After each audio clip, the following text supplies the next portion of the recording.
Please raise your hand if you've ever visited a Lebanese family in their home. One. Wow. So probably that was the first thing you got, right? Turkish coffee. But 20 years ago, that was the second thing. The first thing you'll get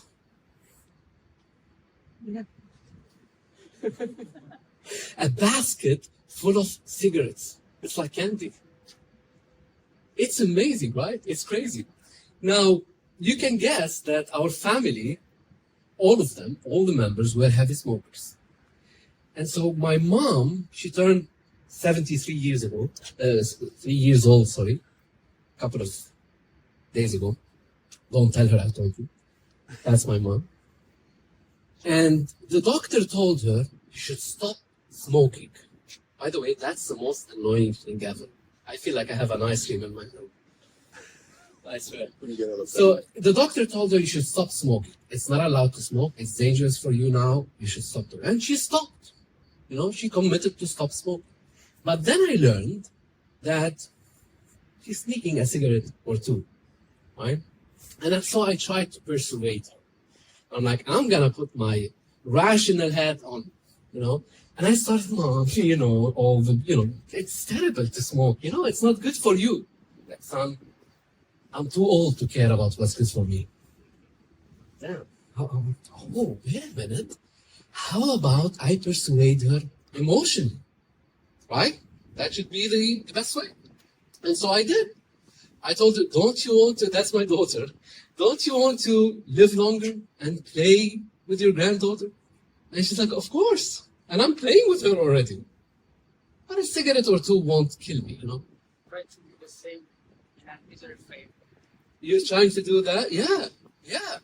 I mean, raise your hand if you've ever failed at persuading someone to choose you or your idea or anything. Yeah, me too. I'm gonna raise it high. You know, I failed miserably, especially now with my mom. Right? But here's the thing. Imagine how possible it is to persuade someone who thinks they have nothing at stake. Right? She's old. She thinks she has nothing at stake anymore. She has nothing to lose. It's so hard to persuade her. No, it's actually almost impossible to persuade her. Unless you know how to use the science of ethical persuasion. And so today, you will learn tiny tools on how to persuade people so you can generate tremendous results using the science of ethical persuasion. Who knows anything about that science? Anyone? Okay. Well, briefly put, it's the science of decision making. It's the science of decision making. And it's ethical because it creates win-win outcomes. All right? Or at least that's part of it. Now, what's interesting is that you as most of you are designers, right? Well, I would say as human beings, that's what we do every single day. We try to design decisions so that people say yes to us, right? Even my daughter does that. She always trying to design different arguments so she can have some sweets. That's what she does, right? It's cutting. No, it's okay. Okay, so just briefly, I want you to think about that science as a science that involves 1, behavior design, 2, human psychology, and 3, social influence. And the best part is that you don't have to be a scientist to learn this science. Okay? Now, the pioneer of ethical persuasion is a man called Dr. Robert Cialdini. And he wrote the first book called Influence, The Psychology of Persuasion. Anyone read it before? No? Well, he wrote that, you did? Yeah? Okay. So he wrote that book. So he's considered the godfather of influence and persuasion. I highly recommend his books. Okay. And the point is, he wrote it in 1984. Until today, it is considered by the best business people like Elon Musk, Jeff Bezos, Tim Cook, as the #1 business book of all time. Now, as Jonathan said in the introduction, I had the pleasure to be coached under Dr. Cialdini, and I'm accredited to coach and consult people on using the science of persuasion. And in his book, he identified 7 universal principles of persuasion: reciprocity, liking, unity, social proof, authority, consistency, and scarcity. Anyone here uses any of these principles? Which one? Reciprocity. All right. I use reciprocity, consistency, unity, and liking. So you use them all. Great. Anyone else? Yeah. Shout it out. Consistency. All right. Social proof a lot. Social proof. A lot. How? Like recipes. Cooking. Yeah. X amount of user download this app, so we should do it. Ooh. So X number of people downloaded this app, so you should too. Right? Anyone else? Yeah, loads. It's consistency, scarcity, you know. Give me an example of So scarcity. in recruitment, I'd say scarcity is sort of making maybe a candidate realise that there isn't much going on as there should be, so that they feel that they need to go for that opportunity. Yeah. Consistency is just consistently trying to persuade that person to work with you, I suppose. Okay. Authority is maybe using myself as a specialist, so I have a level of understanding. I love that. So most of you actually use these principles every day, right? And I love the example on social proof because I was doing this workshop in Washington a couple of weeks ago, and almost 90% of the people raised their hand and said, we use the principle of social proof. How? Well, for example, you have testimonials on your website, right? Now, guess what? That's amazing, but that's scratching the surface. So I want to show you something really interesting today, okay? The first thing that actually Dr. Cialdini shared with me is not in his books, and it reveals how these principles work. And this, if you get this, this is life-changing, I'm telling you, and you'll see why. The first step to persuade someone is actually to build a relationship with them. And so when you don't have a relationship with someone, or when you do have a relationship and you want to maintain it and grow it, the activator of that principle are reciprocity, unity, and liking. Now, we don't have time to go through all of them, but just keep in mind that the moment you have a problem, if you know these principles, a problem related to relationship, then you need to activate reciprocity, liking, and unity. Okay? But, okay, you can have a good relationship with someone, let's say your client, but they're still uncertain about you. I don't know if Romina is an expert in what she does. I don't know if she's she's knowledgeable enough. She is. Right? And so, what you do is you activate the principle of authority and social proof. Do you see that? Now, you might have a great relationship with someone, and they're certain, I want to work with Jack. He's good. I want to work with him. I know he's an expert. I have a great relationship with him, but I'm not ready to work with him right now. There's no motivation to act right now. Do you see that? You see? So, and maybe there's another competitor. I know they're as good as Jack, probably. So I'm not gonna act now. And so these are crucial because now, anytime you have a problem, the first thing you do is you identify the signal. Is it a problem of relationship or uncertainty or motivation? And understanding how these principles integrates means you're gonna build better relationship, you're gonna decrease the level of uncertainty, and then you're gonna increase the level of motivation. So people will say yes to you. Make sense? Yeah? Okay. Now, let's circle back to my mom. Because I want to solve this, and I did. And I want to show you how. So if you look at, my relationship with my mom, well, she's my mom. We have a strong relationship already. And she has high certainty about me. One, I'm, her son. She has to say that. But two, she trusts me. problem is that she has low motivation. She's not motivated to act now, which is to stop smoking. Because, as we said, she thinks there is nothing at stake anymore.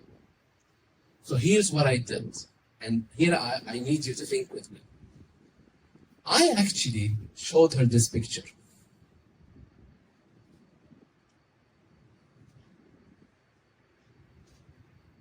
And I want to tell you the context of that picture. And I want you to think, how could this picture persuade my mom to stop smoking? What does that have to do with it? Okay, context. For the past 4 years, every single time I leave my home in Lebanon, my mom does the same thing. She goes to the balcony, she waves goodbye, and she watches over me until I'm out of her sight. And she did that for 4 years consistently. Right? It's like she's committed to watch over me no matter how old I am, no matter the weather, no matter if we had a fight the day before, it doesn't matter. For 4 years, the same act, to the point that I had to take the picture. Right? Now let me ask you, how could this persuade her to stop smoking? Ideas. And take the mic.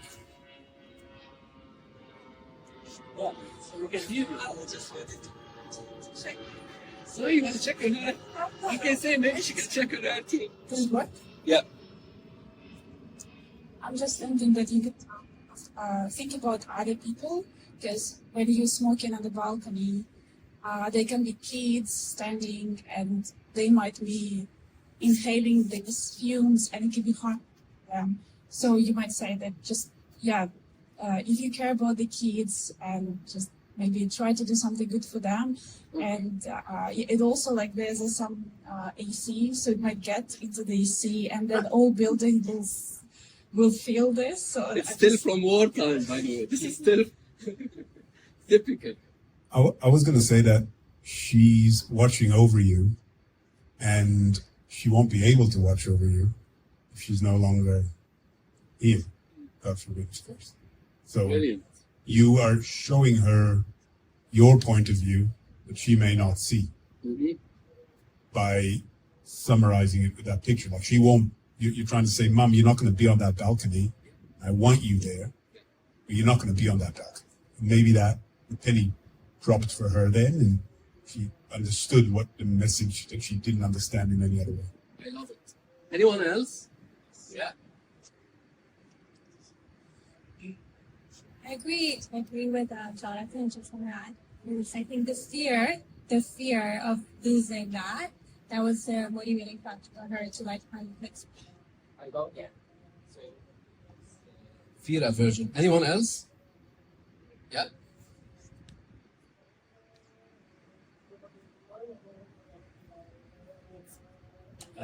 So it might be a bit off track, but I'd kind of go along the lines of, I've seen you for 4 years here with my daughter or without. For every cheeky little fag you have will be one less day that I see you on that balcony. So I play on the fear of you not being there again. I love that. So all of these are great ideas. Typically, if we're doing this as part of a coaching session or training session, I wouldn't first start by asking you a question to solve the problem. Actually, we would have to work on framing the problem, right? But still, just for the sake of the exercise, all of these ideas are great. But I want to show you how to make them even better, okay? And here's how. So what I did is, I showed her first, I waited until we have a gathering with friends and family. And then, in the middle of the conversation, I picked the phone and showed it to other people. I said, can you believe it? Look at my mom. I had to take this picture. And I told them the whole story. And mom was like, and then I was like, Mom, it's amazing, like, you've been doing this for 4 years consistently. You've committed yourself to watch over me. How amazing is that? Would you say that that's a unique thing? And she's like, yes, absolutely. I'm committed to watch over you. Like, that's amazing. And do you think it takes integrity for someone to commit to their action for so long? It's like, yeah, it takes a person of integrity to do that. And do you think you're a person of integrity? I love you, little boy. Of course I am. I'm just asking. And I'm asking because many years ago, you committed to stop smoking. And as a person of integrity, you know that your words matter. So I want to ask you, are you still committed to live up to your words? What do you think she said? Yes, I'm committed to live up to my word. You see? And she stopped smoking. Now the question is why? What? I remember this. Why would this make her stop smoking? 3 things. So first, the principle. So I had to activate the principle of consistency. And it's a very powerful principle. And it says that people are more likely to commit to what they previously said and done. If I said I'm going to commit to do something, then most likely I'm going to do it. Right? But here's how I actually triggered many ideas in the principle of consistency. And I want you to think how you can do it in your problems, whether you're facing a client, you're trying to persuade someone in your team, or you're pitching for an idea. So the first step that I did is I made her aware of previous commitment she did. Right? I told her that you've committed all your life to doing this. And I want you to think, how can I make, let's say, my client aware of a previous commitment they've done? Maybe they've committed on something on their website. Maybe something related to their mission or to their values, right? How can you make them aware that you've committed before to do this? So that's the first thing. The second thing is, this is very important, I collected incremental yeses. You see, I didn't tell her, do you want to stop smoking? No.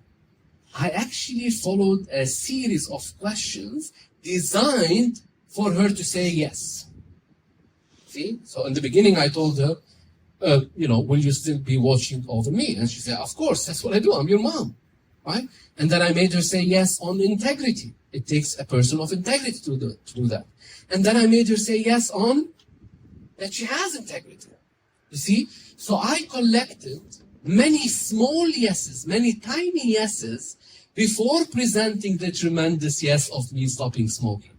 Do you see that? Who can tell me how you can do that in your work? Any ideas? Okay, I'm going to show you the third tactic, then we can talk more about it. So the third tactic I used is so powerful. Is I made her comment in public.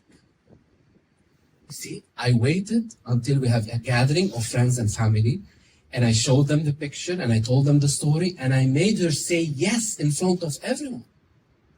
See how powerful? Now she's more likely to say yes. And guess what? Even if she said no, the principle of commitment and consistency still works. Why? Because she might tell me, well, yes, I have integrity. Yes, I've committed to do this, but no, I'm not going to stop smoking, right?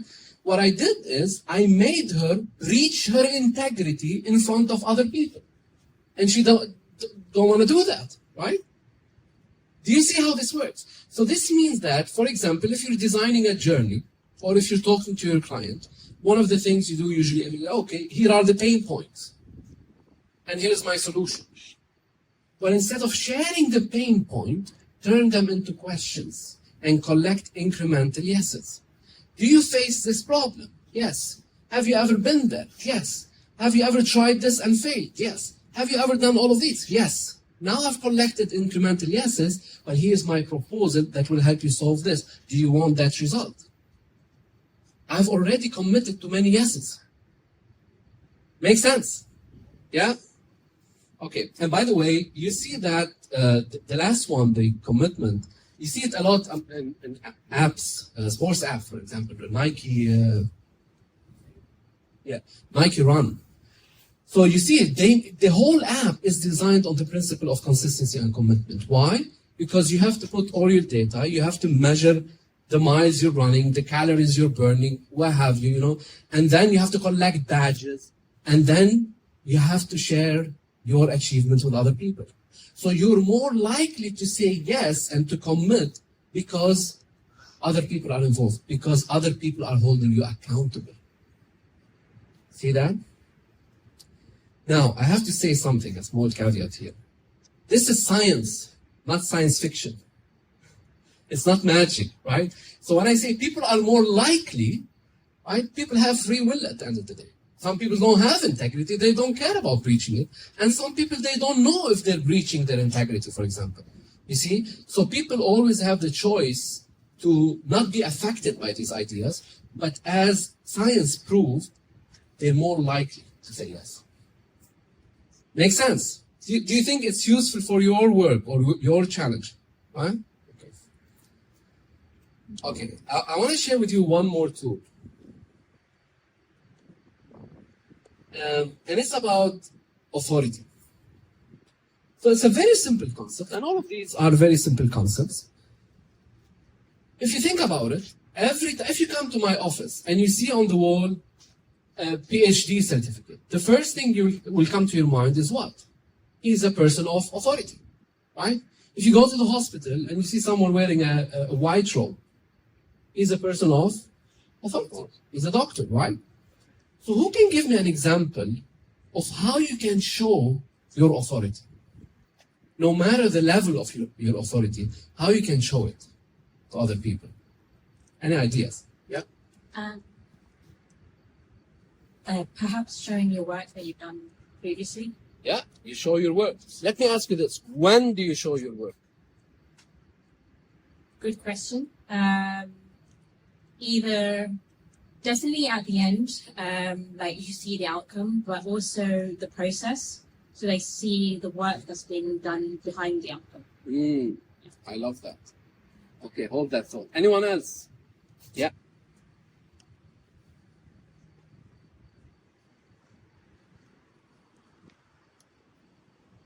I work with academics, so for me it's very important to quote sources of empirical evidence if I'm trying to persuade them that the design for a course isn't quite there, isn't quite going to work, and then that gives me authority because I can demonstrate the educational background that I have in my training by quoting those sources and voices of evidence works.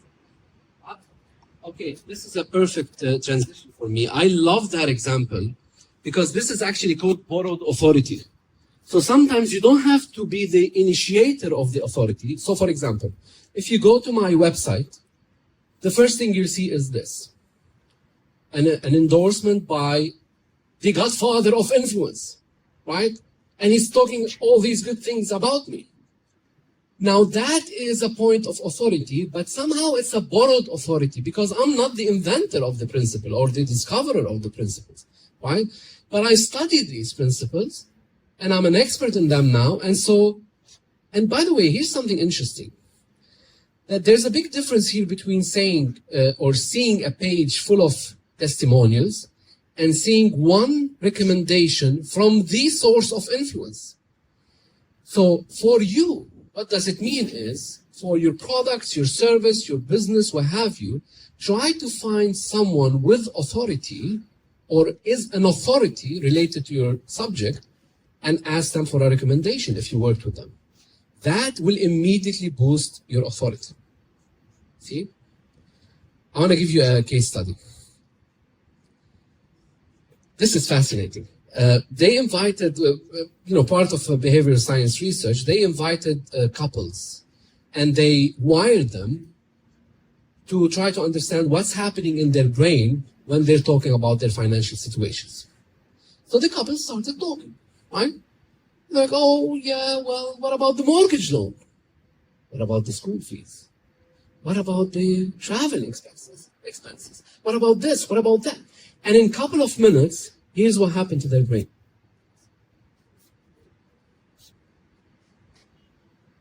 Their brain was literally on fire. They were stressed, they were anxious, and they couldn't. So all the levels of uncertainty were risen. And so the researcher came and he said, I'm sorry to cut you. I want to introduce you to Jennifer. You see, Jennifer is a financial planner. She has 20 years of experience. She's an expert and won all these awards. And she helped people like you achieve financial freedom.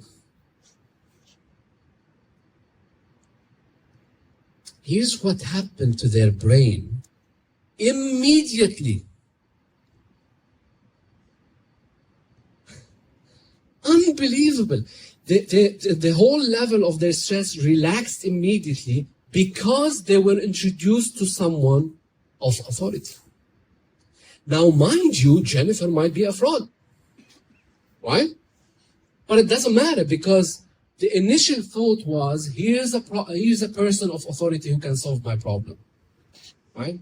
And that's why we all have to learn how to use, the whole part of our brain.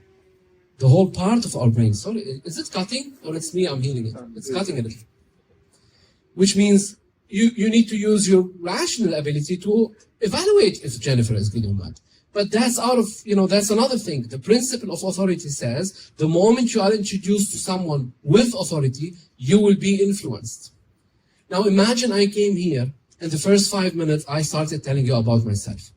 I worked there and I did this and I have all these awards and I've been coaching all these great people. By the end of the talk, you will go there and say, did you hear that? What a jerk. Right? He's been talking about himself. Instead, what I did, I wrote my own introduction and I gave it to Jonathan. Right? Because he is a person of influence. He is the founder of HCD. So I gave him my introduction. Now, if I'm telling you this, it might seem like a big thing. But actually, that's how you trigger people's minds. For the good. Because if you notice, my whole introduction wasn't about me. I had one liner about me. It was about you. I designed it in a way that if you have a problem to persuade, to get your proposal, all of that, then this workshop is for you. Makes sense? Yeah? So never underestimate the power of introduction. Every time you want to meet someone, you have to know that introduction acts as shortcuts to authority. Okay? So 3 things you can do immediately. The first one is, if you're meeting a client for the first time, find a person of authority to introduce you. If there's no person of authority to introduce you, make sure, and this is to your point, make sure you send your credentials before the meeting. Because you want to trigger that part of their brain that says, he's a person of authority. They're going to catch me now. Okay? So I can't stress this enough. Or never go to a meeting. So for example, I used to work in advertising. And I've made that mistake a lot. The first thing I would do, I want to go and present my credentials. And I spend the first 10, 15 minutes of the pitch presenting we are this and we do this and these are our clients. You lost. You lost already, right? You lost their attention and you lost positioning yourself as a person of authority. Either send it before or let someone speak about you. Make sense? Now the last part, let me ask you, how can you show your authority instead of telling people, I'm a person of authority? Any ideas? Sharing knowledge. Sharing knowledge? Sharing knowledge. Yeah. Any ideas how? So if some colleague asks for some help, to explain something during the day, the middle of the work. Yeah. So what did he say? So basically, in the middle of the work, you can just share your knowledge without telling them about yourself, and they will know you're a person of influence, right? Or of authority, right? Yep. Anyone else? Before I go into a meeting with any potential client, I study them hard first. I troll them Obviously, depending on the sector that they're in, I'll get the most up-to-date research on trend or something. And whenever we're doing small talk introductions, there will always be an opportunity for me to plug that thing in so that they can, okay, so she's kind of up to speed with what's going on in my place of, in my work environment. Absolutely. And I want to show you how you can integrate what Natalie just said with commitment, because she's making the research about the company, but to make it even better, find something that the client already is committed to. Why? Because he wants to achieve what he committed to. And you bring it to their level of awareness that, oh, so you're committed to empowering women. I really love that about your company. Now, and he's going to say yes, right? Even if he's not acting on it right now. So if you're committed to that, then this, and then this. And so you lead them to the incremental yeses, and now immediately you're a person of authority, right? Because you're showing them your authority. So let's go back to Jack and Peter. First, can we have a big applause for them for making this event? So here's the problem with Jack and Peter. They have a big problem, and you see now. And the problem is, what do you see? I don't know, anyone knows here Jack and Peter from before? Yeah, only a couple of. So they're recruiters, right? What do you see when you look at people like Jack and Peter? You don't see Jack and Peter. This is what you see. You see opportunity. And I've seen that many times, like people are like, oh, hi, well, I'm doing this and I'm a product designer and work for all these people. And Peter will go like, I'm having a drink, man. Right? So we show up and we throw up. That's what we do, because we want to show people what we're made of. And this is what I do. And I am a person of authority. Please consider me for the next job. Persuasion doesn't work this way.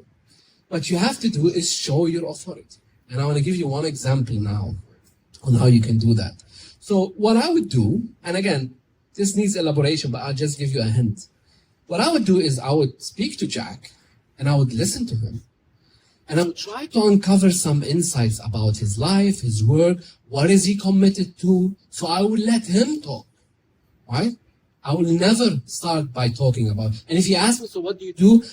I try to turn around and go, oh, before I tell you what to do, I just heard you saying this and this. Can you elaborate more? I will let him speak first. And then what I would do is, I will condense everything he told me into what I call a power line, which is a short, powerful sentence that he'll never forget. And if he remembers my sentence, he will remember me. Here's an example. I was a panelist on a topic about board membership. Okay, so before we went to the, I think Natalie was there in Capital Cloud. Yeah. So before we went on stage, we were having an introduction with the panelists, and here's this brilliant woman. She's, she's a board member at a very young age, and we wanted to do an introduction. What do? I made sure not to start my introduction, so I made her start. So she started talking, and for 5 minutes she kept telling us about how she became a board member. The crux of the whole story is that she actually started as a mentor, and her mentorship, was so good that they told her, we're going to give you a seat as a board member. So when she finished, here's what I told her. I could have said, oh, well, I'm Leopold, I'm a coach, I do this, I lost. Here's what I said instead. I said, thank you so much for giving me a lesson I'll never forget. What do you think happened now? She's listening, right? And then I said, and I did it genuinely, and you'll see why. And then I said, the lesson is that mentorship prepares you for membership. And she jumped from her chair and she's like, oh my God, that's so powerful. How did you condense all of that? You will be my coach. I want to work with you. All I had to do is to condense what I learned from her story into one line. Membership prepares you for mentorship. Why? Back to reciprocity. Someone said reciprocity. I gave her a gift. I gave her the words she needs for the time she will need them. You see that? You have a question? No, I just wanted to share the power line that you told me. Go ahead. Just a quick story that I was doing a talk at another meetup, and Leopold came up to me at the end and he goes, do you realize how powerful that power line you said was? And I was like, what's a power line? And ever since, and the power line was to design is to be human. We can all design. It's all built in us. It can be taught. It can be learned. It's something that we need to practice. It's not like you have it or you don't. And he's encouraged me to then think of that power line and not start with a boring introduction, but start at the peak, at the climax of the movie, and then build on from that as opposed to... Yeah, I mean, that's a whole session on power lines, but just keep that in mind. Try when someone is speaking to listen carefully and then tell them, here's what I learned from you. You're giving them a gift, right? Here's what I learned from you. And the power of putting it in a sentence is that you're going to be remembered, repeated, and hopefully retweeted, right? How do you like that? It's good. Okay, so these are two tools. We don't have time to do much, but I hope you find them useful. And I want you to connect tomorrow. How can you use the principle of consistency and authority? You can try it tomorrow on a low scale and just experiment with it. And I'd love to hear your feedback about it. Last thing, I want to take you to an upcoming cohort. Just scan the code and I'll give you, feedback on when it's coming. Most probably it's going to be in March. So this is a program about ethical persuasion and influence that I'm launching. And it's going to cover not just the principles, but it's going to have coaching and consultancy on your particular challenge. So you're going to come in with a problem, right? And together, we're going to solve it. Okay? So I hope you enjoyed this. And the last thing I want to leave you with is, this is a brilliant science, and you don't have to be a scientist to learn it. Thank you so much. Yeah. The link is not working. The link? The link. Really? It's not working. On purpose. By design. Another round of applause. Thank you, Leopold. You can find Leopold quite easily on LinkedIn as well. And yeah, maybe while I'm talking, if you want to hear Leopold again, he is a speaker at our conference, another conference, quick plug there. And do stick around. Does anyone have any questions for Leopold before we kind of formally wrap it up? Any question? Questions? So yeah, feel free to stay and network. Thank you everyone for coming. If you have any feedback, you want to do a future talk, please let us know. I forgot to mention, really sorry, it was not by design.